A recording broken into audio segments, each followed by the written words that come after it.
ছেলেটা যখন অঙ্ক পারে না, অঙ্কের টিচার রেখে অঙ্ক পড়াইতে দাও। তোমার ছেলেটা তোমার মেয়েটা যখন ইংরেজি পারে না, ইংরেজি টিচার রেখে ইংরেজি পড়াইতে দাও।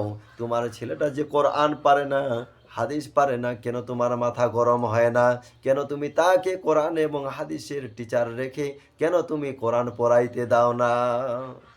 তুমি কি জানো তোমার ছেলেটা দুনিয়াতে 50 বছর, 60 বছর, 70 বছর থাকতে পারে?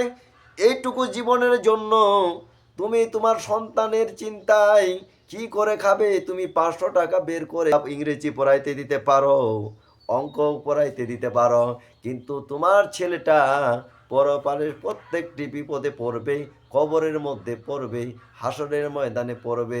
তোমার ছেলেটা পুলসিরাত পার হতে বিপদে পড়বে। তোমার ছেলেটা শেষ পরিণতি জাহান্নামের মধ্যে চলে যাবে। এই কারণে তোমার মাথাটা কেন গরম হয় না? তুমি মা কিভাবে সহ্য করবে? তুমি বাপ হয়ে কিভাবে সহ্য করবে? তুমি কেন সেই দুঃখটাকে মাথার মধ্যে রেখে, কেন 500 টাকা দিয়ে একটা প্রাইভেট টিচার রেখে কেন তুমি কোরআন শিক্ষা দিলে না? কেন তুমি হাদিস শিক্ষা দিলে না? ও ভাইয়েরা, ও বোনেরা, শুনে রাখো, তোমার ছেলে যদি বাংলা পড়তে পারে, ইংরেজি পড়তে পারে, একটা সব তোমার হবে না, তোমার দুনিয়াটা চলবে ঠিক ঠিক।